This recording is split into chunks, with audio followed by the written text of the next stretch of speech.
Vijay, why don't you test your mic as well? Hi, Perfect. hi. It's working. Yeah, perfect. Okay, so we're here with Mr. Vijay Nirani. He's the founder and MD at TruAlt Bioenergy. Vijay, thank you for joining us for our 10th edition of the India Economic Conclave. Always a pleasure speaking with you. Now, when you talk about bioenergy, you know, we have a very primitive understanding of what biofuels, what bioenergy was. What's the bioenergy of today used for? What are its usages, and has it evolved from what it was, say, about 20 years from now? Thank you so much for Aisha for having us on this phenomenal platform. And this is the most relevant conclave the country always looks forward to. And we're super excited to be part of this for this year. Biofuels is a magic energy that the government has started to realize. What we have currently as a country is a dependency on import of all of our fuel consumption. So over 75 to 80% of the fuel that we consume is all imported.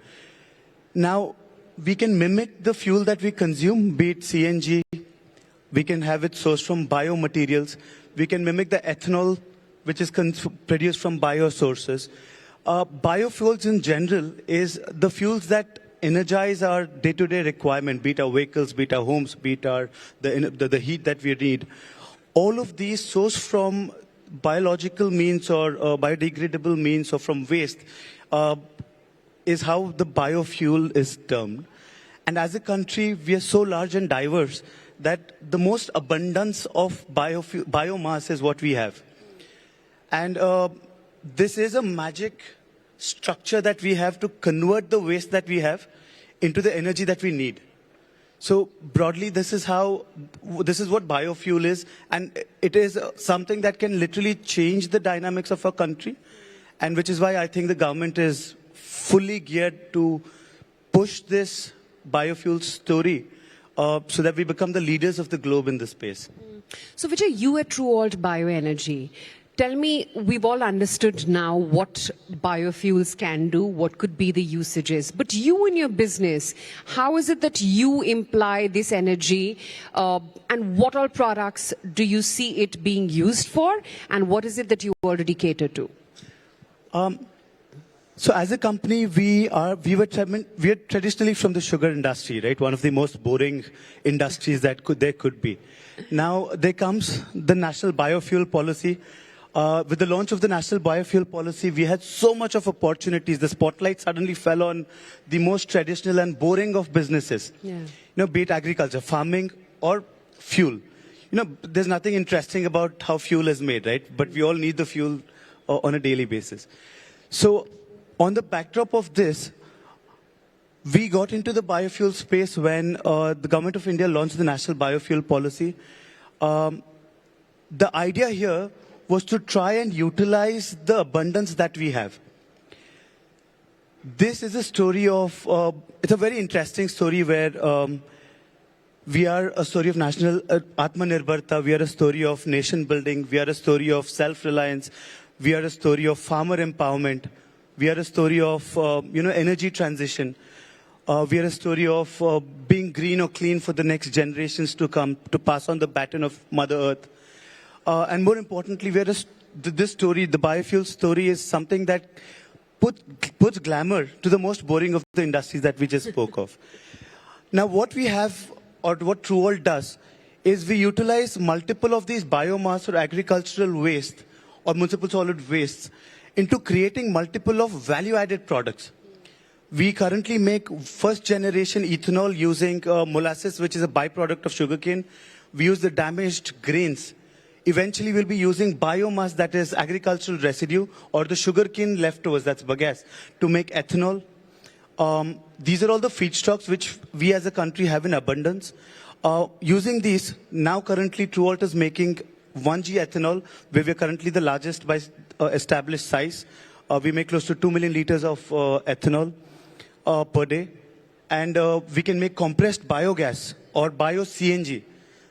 It's very alarming as a statistic to learn that over 70 to 80% of the gas that we consume is imported. in spite of having so much of abundance, and there is no science, there's no technology in it. You pick up a 7th standard student studying in a CBSE school and ask him what a gobar gas plant is. Yeah. You simply dump in all the garbage and you get gas. You put the gas into your housing or your cooking requirement. And this is the exact story that we have in abundance. And this is exactly what we can create to fuel our cars, our energy, our daily needs. So that's something that we are doing in abundance. We are setting up over 17, 18 CBG plants in the next 3 years. Using these biomass, the leftovers available in abundance, that's wealth, that's waste that's available. The third vertical is we are soon planning to venture into sustainable aviation fuel. Now we are already on the path to creating a clean environment, be it the road transport, right? Or be it the rail transport, by substituting the crude with EVs. Now electric is already there with, on the roads, it's there on the rails. Now, how do we clean up the skies? You can't put in you can't put in green hydrogen in the skies in the airplanes right now. You can't put in so much of batteries on the airplanes. Now, how do you clean up the skies? It's very simple. You put biofuels into them. You replace the high carbon emitting fuels with low carbon emitting carbon neutral fuel into the aircrafts. So we're setting up one of the world's largest sustainable aviation fuel plants in the days to come in India. Worldwide, right? World over. There's a huge opportunity for us to start cleaning up the skies. And again, as a statistic, over 65% of the emissions of the airline industry is through the consumption of fuel. And how can we clean the 65% of the emissions? It's only through alternate fuels. And that's where we are doing biofuels, sustainable aviation fuel to clean up the skies. The fourth vertical is we use biomass to make multiple of other downstream chemicals. For example, we have potentials to make isoprenes, which are bio-rubber, right? So wherever you have applications of rubber, you can make it from bio sources. You can make bioplastics. Your single-use plastics can be replicated with polylactic acid, which is again sourced from biomaterials that we end up making. So the universe of biofuels is so large, and it has been right in front of our eyes for so many years. And we must give great kudos to the policymakers, to the government of India, that they're driving this whole sector tremendously now. And it's creating opportunities for many companies like us. And it's creating a sustainable lifestyle to the farmers of our country. But Vijay, the usage, like you said, has been there for eons when it comes to our country. The raw material is available in abundance. What about the adoption? Because from what I see is the adoption of biofuels still remains very uneven. On the contrary, we have had such a beautiful way the policy has been driven. 2019 is when the National Biofuel Policy was launched. That's exactly when a beautiful policy called Ethanol Blended Petrol Program was launched. Let me just give you a very interesting story here. The idea that the government had was we start blending 20% of ethanol with petrol by 2030. The policy was so beautiful, and India as a country is such a dynamic, such an absorbing and such beautiful minds in the country here, that they actually drove this story so beautifully that we ended up achieving our 10-year goal in less than 4 years. Yeah. We were supposed to start blending 20%. The preponed plan was by 2025. We're almost ready to blend 20% by 2024 itself. Let me give you brief numbers and very hard-hitting number. You know what this 20% of ethanol blending created? It created a savings of close to 80,000 crore rupees in foreign exchange. This 80,000 crores otherwise would have gone to an OPEC country for import of crude. Yeah. Now that money is going to a farmer sitting in the remotest of village and creating a buying power for the farmer. And when the farmer, the weakest of the guys, have a buying power, the country definitely gets geared up or accelerated to reach the $5 trillion vision that the government has. Absolutely. Now again, in terms of the bio-CNG story, Satat is a program that Government of India launched back in 2020. And the idea was to set up over 5,000 CBG plants. Now, gas is something that you can't literally transport very far because you have to store it in a high pressure, high structure sort of a thing. The government was so beautiful. I must tell you. So the first plan that we set up, and it's not just for me, they handheld tiny companies that made 30 crore, 40 crore, 50 crore investments, and they asked us what the trouble here is. Because they know for a fact that if a few companies are successful in achieving this bio-CNG story, where our municipal solid waste or agricultural residue can be created in making gas or biogas, then you're looking at a humongous growth. Now, this bio-CNG has become so wide accepted that across board, it is being built. So many large cap companies have pledged to invest billions of dollars in this space. So I must say there is a humongous acceptance to biofuels already, and it is creating a circular benefit to everybody in the value chain, including the government. Yeah, but Vijay, it's clear that you just highlighted very beautifully as to the multiplier effect and as to how the benefit of adoption of biofuels reaches to the grassroots farmer himself. But tell me, within this, where is India in the pecking order, and what is it that we can learn from other countries like Brazil, for instance, who have adopted this policy very, very beautifully and been very successful at that? Again, we are only about 35 years late into the biofuel story. So fortunately, unfortunately, we have a brilliant government in place who understands the whole nuances of the potentials of the country, and they're actually trying to polish our country so that we shine brighter.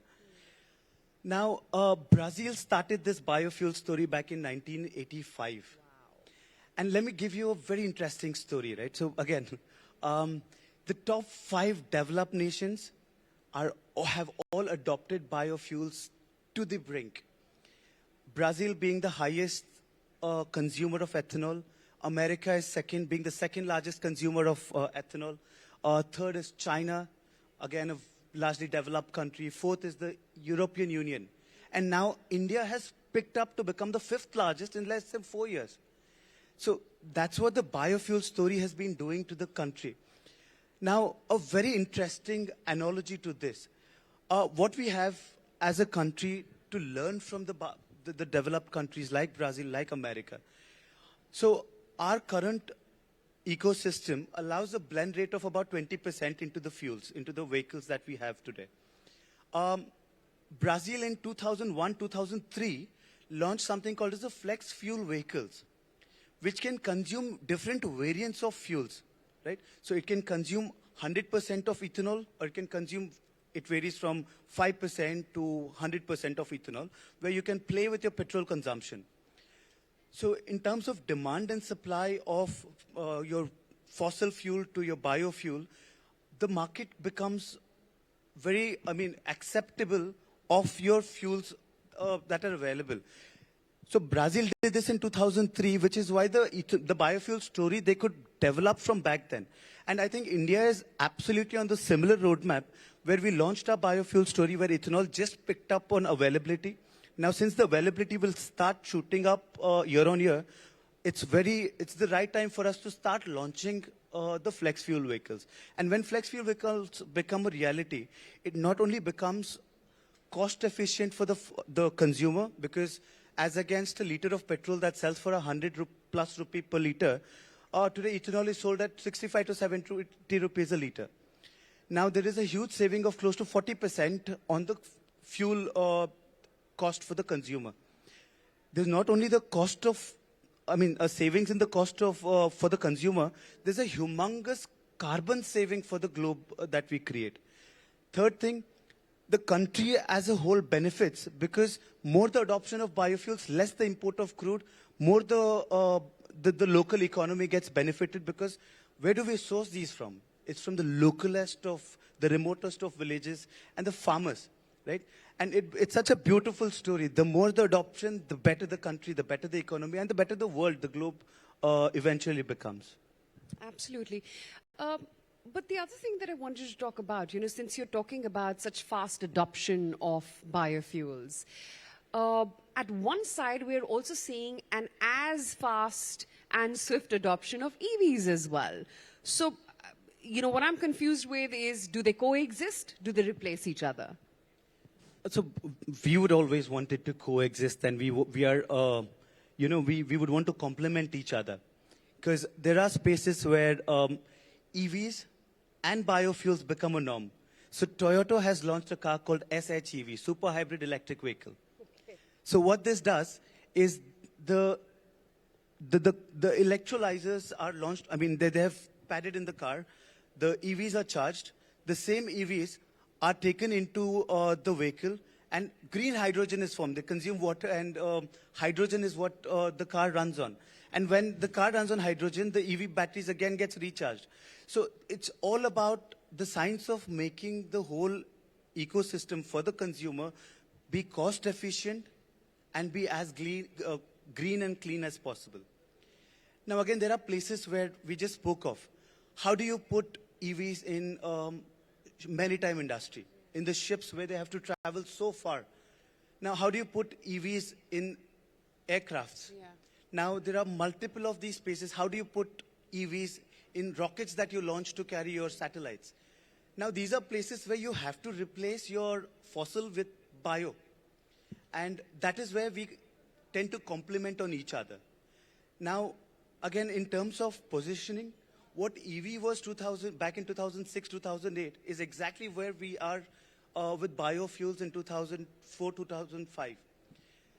We are literally in the cusp of the growth of our story here. And we have a tremendous opportunity for us to scale up from here on.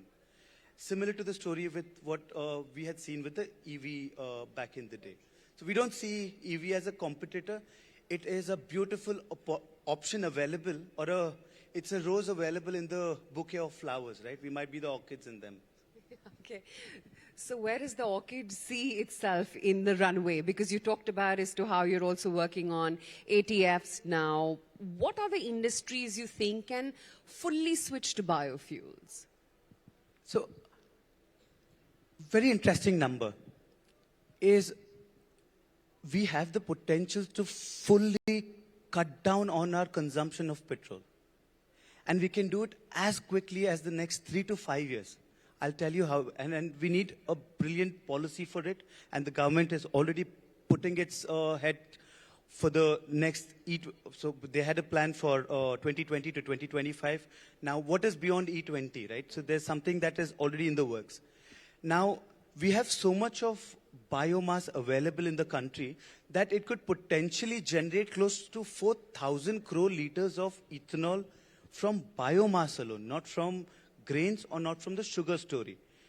The rice straw that we have, the varieties of agricultural waste that we create, the municipal solid waste, the waste that we sell out on a daily basis, all of them, the industrial effluents, all of these can become a huge value-added products, not waste anymore, to create these fuels so that we can completely cut out on our consumption of petrol.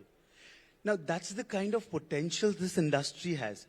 And with the right policy, okay, why could we achieve this growth in just 4 years? Is because there's this beautiful policy where there was a interest subvention scheme available for putting capex in the space.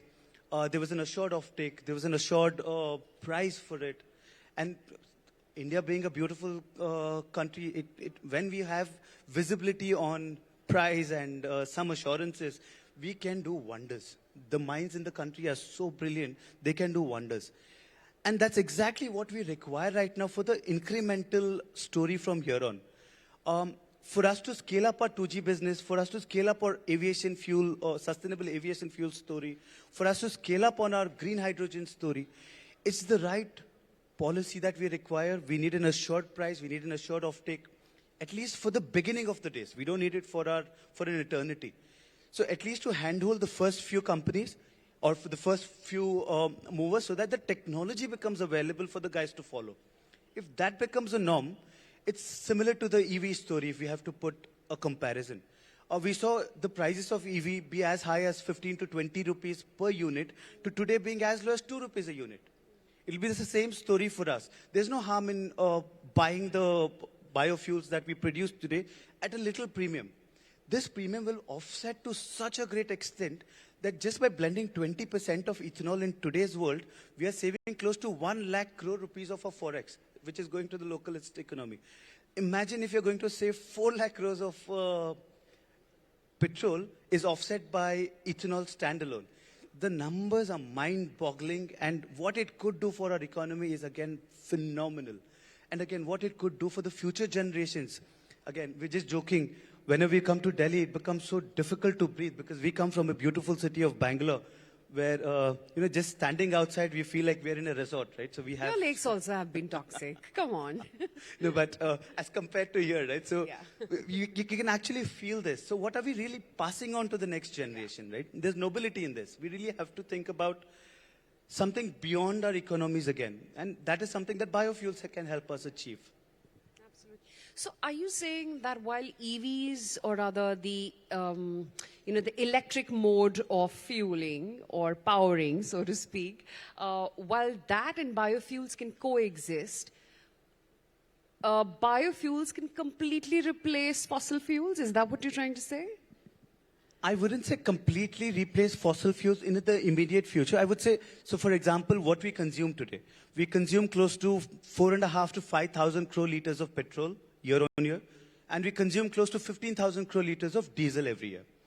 Now, for us to offset this entire thing might be a little far off, but what we could do is we have an immediate potential. I would say as early as next year, if the technology is right, and if we have the the potential to scale up quickly in terms of setting up the factories or the infrastructure, we can literally start producing at least about 4,000 crore liters of biofuels as against a net 20,000 crore liters of fossil fuels that we're consuming today. And where do you see the immediate use happening? Would it be with the auto industry, where you have hybrid cars, EV and biofuels both? I would say we are betting on all the sectors. So now there is a huge premium that the global markets are giving for aviation fuel. There's a huge opportunity in the maritime industry for green ammonia.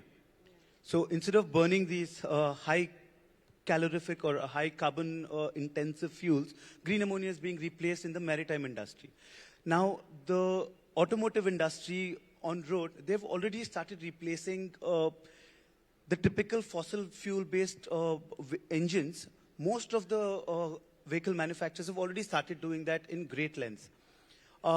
Adoption of EVs becomes so advanced. Adoption of biofuels across the globe has become so advanced. So in the automotive industry is already there. Now, when we speak of the household, when we consume, say LPG for that matter, it's a very simple application. Most of our households still consume LPG, which is an imported, high carbon intensive fuel. Ethanol has the potential to completely replace that at least. So in the houses where we burn the LPG, we can fully replicate LPG with ethanol as a cooking fuel. Now, ethanol burns more cleaner. It is more of an indigenous fuel. So most of the African countries have already adopted ethanol as a cooking fuel. So that is another major application of biofuels that we can immediately start seeing. Now again, we just had our Honorable Railway Minister speaking before this. The railway industry has moved so tremendously fast in adopting of EV, the electric locomotives already, that they've already become so clean and green in the network of rail lines that we have in a country as large as us and in such a big rail infrastructure that we have. So the applications are humongous in the biofuel story. And not just on these. Again, when we speak of our daily consumption, be it the FMCG products that we have. Now, most of the sustainable people have shifted to not using single-use plastics. Yeah. Now, the bio story has a tremendous opportunity to mimic a single-use plastic. We can have polylactic acids, biopolylactic acids come into play where we replicate use of single-use plastics and we have polymers based on biofuels, which are degradable. That's a humongous application that we have. Again, rubbers that we just spoke of. There is such a big chemistry available and how we can tweak the chemistry between the carbons and the hydrogen atoms that we have sourced through the biomechanics. It's amazing that how the world can shift. And the way that we used to earlier worry that every year the temperatures are rising almost by half a degree, and India being exactly situated on the equator, right? We should be the highest, the most worried globally, because we are the closest to the equator, and every degree that raises, it impacts our entire ecosystem the most. But we see the European Union being tremendously cautious about how the... Proactive. Absolutely.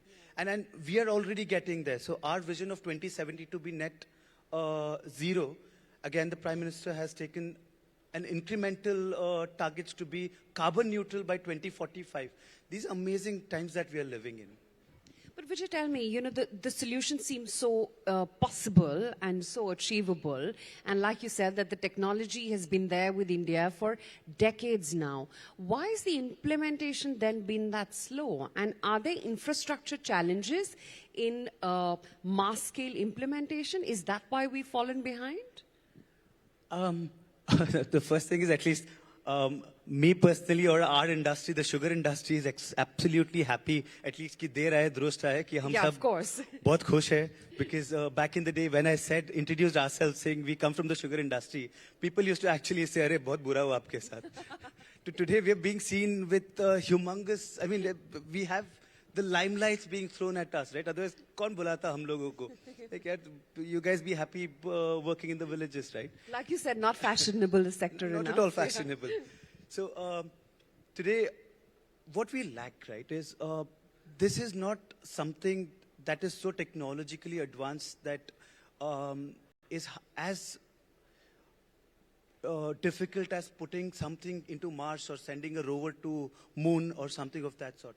It's simple identification of the potentials and driving the potentials to convert into reality. And that's what exactly the National Biofuel Policy is doing for us. And with that, companies like us, I'll tell you, we are not even a very age-old company, right? We have a history of less than 2.5 years. Sure. And we're growing almost, debatably, at a rate of almost about 100% year on year. Yeah. And that's what the country, the policy has created for us. And what lacks for us simply is the right policies in place. We have the right minds, we already have the technologies in place, we have the intent to shift to biofuels, and we have the benefits of shifting to biofuels. Yeah. If you ask me what's lacking, we need even more dynamic policies for us to get there faster. Yeah. We know for sure we are going to get there, and this becomes the primary source of fuel for the globe as a whole. We will definitely get there much quicker with the right policies in place. And I'm sure we're going to get there. Thank you so much, Vijay, for your time. Thank you so much for speaking.